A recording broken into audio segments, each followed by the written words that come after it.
नमस्कार, मैं हूँ Sheetal Meena, lecturer mechanical engineering from government polytechnic college Bikaner, Rajasthan. आज का हमारा टॉपिक है maintenance of machine tools. Different types of machines जो कि इंडस्ट्रीज़ में अवेलेबल हैं, उनका मेंटेनेंस कैसे किया जाए। तो आइए हम सबसे पहले स्टडी करते हैं कि what is maintenance and why is it performed. Maintenance क्या है और इसकी ज़रूरत क्यों पड़ती है। तो जैसे कि मेंटेनेंस की डेफिनेशन कहती है, it is the work of keeping something in proper condition upkeep. This would imply that maintenance should be action taken to prevent a device or component from failing or to repair normal equipment degradation experienced with the operation of device to keep it in proper working order. तो इसकी definition ये कहती है कि किसी भी machine tools को, किसी भी डिवाइस को, कंपोनेंट को आप उसकी नॉर्मल वर्किंग कंडीशन में उसको रखे रहें, चलाते रहें बिना किसी डैमेज के, बिना किसी फेलिंग कंडीशंस के, तो उसे मेंटेनेंस कहा जाता है। तो मेंटेनेंस में एक तो प्रिवेंट करना, उस डिवाइस को फेल होने से बचाना, और अगर वो डैमेज हो जाता है या फेल हो जाता है तो उसको रिपेयर करना। रिपेयर करने के बाद उसके ऑपरेशंस को इस तरीके से मेंटेन करके रखना कि वो लंबे समय तक प्रॉपर वर्किंग ऑर्डर में चलता रहे। तो इसमें क्या होता है कि इंडस्ट्रीज़ में जो टेक्नीशियंस हैं, जो मैनेजर्स हैं, तो वो अगर रेगुलरली चेक करें हर इक्विपमेंट के स्टेटस को और उसकी इंफॉर्मेशन एंटर करके रखें, अपने रिकॉर्ड में रखें कि पर्टिकुलर मशीन की वर्क साइकिल कितनी है, उसकी पर्टिकुलर टूल की, कंपोनेंट की लाइफ कितनी है, तो वो उस चीज़ को एंटिसिपेट कर सकते हैं कि कितने टाइम तक ये मशीन चलेगी, या अगर उसमें ब्रेक डाउन होना है या उसमें किसी रिपेयर की ज़रूरत है तो वो कब ज़रूरत है। तो इस तरीके से अगर वेल ऑर्गेनाइज्ड काम किया जाए तो इस मेंटेनेंस का काम काफ़ी अच्छे से हो सकता है। तो the final aim of the course is to reduce whole plants useless spending, यानी रिपेयर कंडीशन में, टेस्टिंग में, काफ़ी सारी चीज़ों में जो यूजलेस स्पेंडिंग होती है उसको बचाना और हमारी इंडस्ट्रीज़ की प्रोडक्टिविटी और प्रॉफिटेबिलिटी को इंक्रीज़ करना। तो आइए मेंटेनेंस में हम पढ़ते हैं सबसे पहले different types of maintenance. Different types of maintenance में सबसे पहला है प्रिवेंटिव मेंटेनेंस। प्रिवेंटिव मेंटेनेंस क्या है, जैसे कि नाम से ही पता पड़ता है कि प्रिवेंट करना किसी भी मशीन के ब्रेकडाउन या फेलियर को। तो यहाँ पर जो हमारी जो टीम है, टेक्नीशियन की टीम है, मैनेजर की टीम है, तो वो क्या करेगी, their aim is to reduce the probability of breakdown और degradation of a piece of the equipment, each and every piece of the equipment, component और स्पेयर पार्ट, मतलब हर चीज़ का वो एक नोट डाउन करके रखेगी। उस चीज़ को चेक करेगी कि इसका फेलियर अगर हो रहा है तो उसको हमें कैसे रोकना है, उसको कैसे प्रिवेंट करना है, और ब्रेक डाउन कब होगा, कितने टाइम बाद होगा।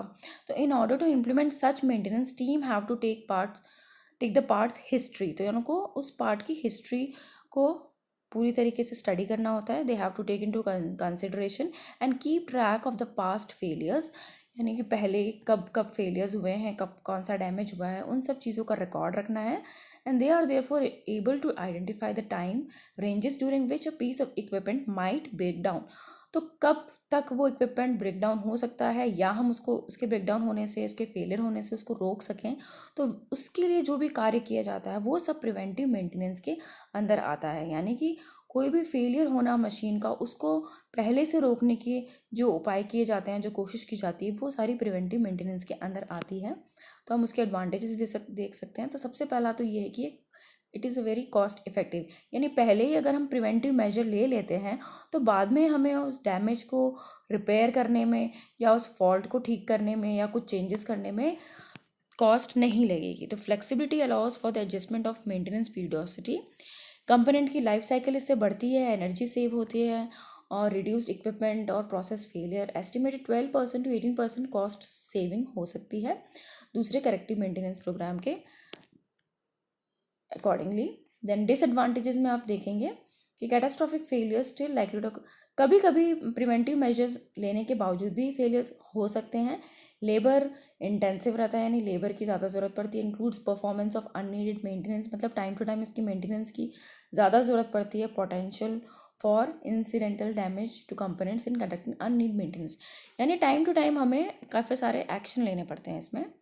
जो सेकंड है वो है आपका corrective maintenance. Corrective maintenance is implemented right after a defect that has been detected on a piece of equipment और प्रोडक्शन लाइन। यानी करेक्टिव मेंटेनेंस यानी करेक्शन करना, कोई फॉल्ट डिटेक्ट होने के बाद, कहीं पे कोई फेलियर होने के बाद, कोई डैमेज होने के बाद उसको रिपेयर करना, उसको करेक्ट करना, वो करेक्टिव मेंटेनेंस के अंडर आता है। Its objective is to make the piece of equipment work normally again so that it can perform its assigned function. Corrective maintenance can either be planned or unplanned depending on whether or not a maintenance plan has been created. तो unplanned तो ये है कि damage पता होने के बाद, defect पता होने के बाद आप करेक्टिव मेंटेनेंस कर रहे हैं, और प्लान में यानी कि आपको पता है कि इतने टाइम बाद डैमेज हो जाएगा, तो उसके अकॉर्डिंगली आप उसके परफेक्ट टाइम पे जाके आप उसको रिपेयर कर देते हो, तो टाइम सेव कर सकते हो, इसमें कॉस्ट भी सेव कर सकते हो। तो एडवांटेज ये है कि कॉस्ट भी इसमें कम लगती है और स्टाफ भी इसमें कम लगता है। डिसएडवांटेजेस में ये है कि it can increase the cost due to unplanned down time of equipment. मतलब प्लानिंग अगर आप करके ना रखो तो पता चलेगा, फिर उसके बाद हमें सोचना है कि कैसे डैमेज को रिपेयर करना है, तो वो सब टाइम ख़राब हो सकता है। लेबर कॉस्ट इसमें ज़्यादा ज़रूरत पड़ेगी, रिपेयरिंग वगैरह में कॉस्ट भी ज़्यादा इसमें लगेगी। पॉसिबली सेकेंडरी इक्विपमेंट और process damage from equipment failure, यानी अगर दूसरे इक्विपमेंट की ज़रूरत है तो वो हमें स्टैंड बाय मोड वाला लेकर आना पड़ेगा। तो इस तरीके से ये सारा डिसएडवांटेज है। Inefficient use of staff resources, यानी कि जो स्टाफ अगर जो कोई वर्किंग कंडीशन में है तो उसको फिर रिपेयर के काम में लगाना, तो इस तरीके से ये इसके डिसएडवांटेजेस हैं। नेक्स्ट आप देखेंगे प्रिडिक्टिव मेंटेनेंस। प्रिडिक्टिव मेंटेनेंस में क्या है कि measurements that detect the onset of the degradation mechanism, यानी प्रिडिक्शन, अज्यूम करना, अनुमान लगाना कि इतने टाइम बाद ये मशीन की वर्क साइकिल ख़त्म हो रही है, या इतने टाइम तक ही एक मशीन काम कर सकती है, यहाँ पर इसका फेलियर हो जाएगा। तो वो सब चीज़ों का रिकॉर्ड रखना, डेटा रखना, वो प्रिडिक्टिव मेंटेनेंस के अंदर आता है। तो results indicate current and future functional capability. तो किसी भी प्रोडक्ट या पार्ट की या किसी मशीन की पास्ट में उसके कब कहाँ कितने फेलियर हुए हैं, फ्यूचर में कितने हो सकते हैं, तो वो सब चीज़ें उसको हिस्ट्री एक रिकॉर्ड मेंटेन करके रखना पड़ेगा। तो basically predictive maintenance differs from preventive में क्या है कि उसको प्रिवेंट करना, डैमेज होने से बचाना। तो उसमें टाइम टू टाइम जैसे कि रिपेयरिंग करते रहो, पार्ट ख़राब ना हो उसके उपाय आपको करने हैं।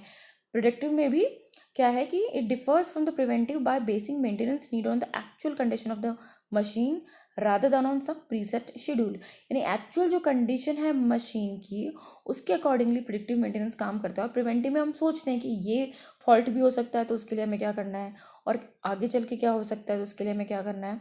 बट ये कि भाई आज की कंडीशन क्या है मशीन की और उसका आगे फेलियर होने से रोकना है, तो उसके लिए जो काम किया जाता है वो प्रिडिक्टिव मेंटेनेंस में आता है। तो इसकी भी एडवांटेजेस है।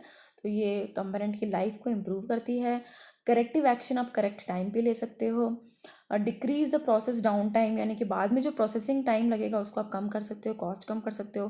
क्वालिटी आप इम्प्रूव कर सकते हो किसी भी कंपोनेंट की। इम्प्रूव वर्कर और एनवायरमेंटल सेफ्टी के भी ये काफ़ी फ़ायदेमंद रहता है सेफ्टी के हिसाब से।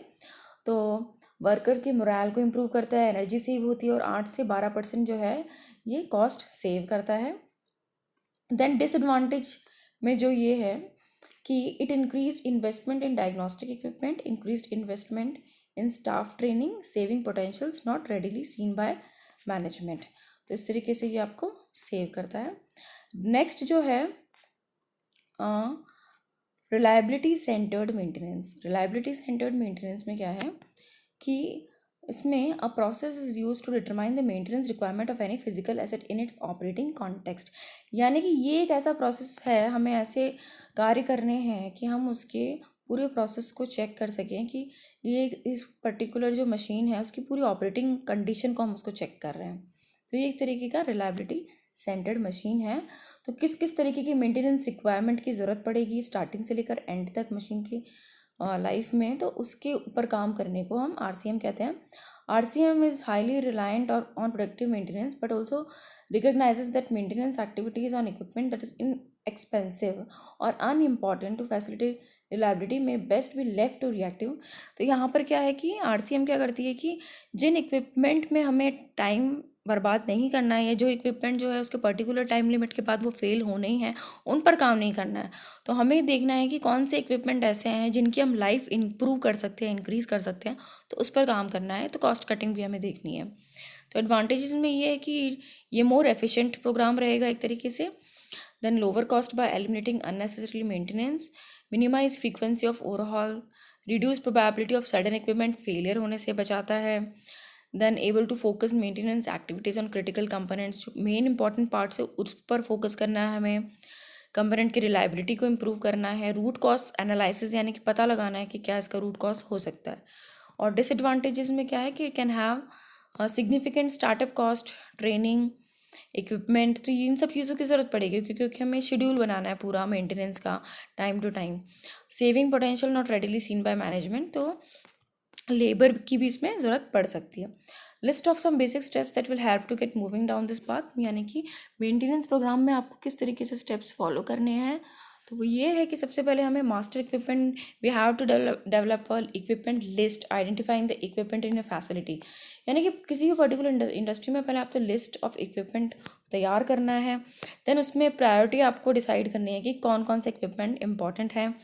देन उनको ग्रुप में उनको बांटना है।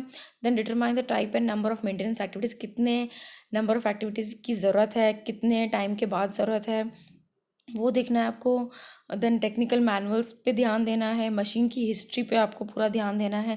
Root cause analysis, finding why did it fail, ये फेल क्यों होगा, इसका क्या कारण हो सकता है, उसको कैसे रोका जाए, तो ये सब चीज़ें आपको ध्यान में रखनी है। गुड इंजीनियरिंग जजमेंट होना चाहिए।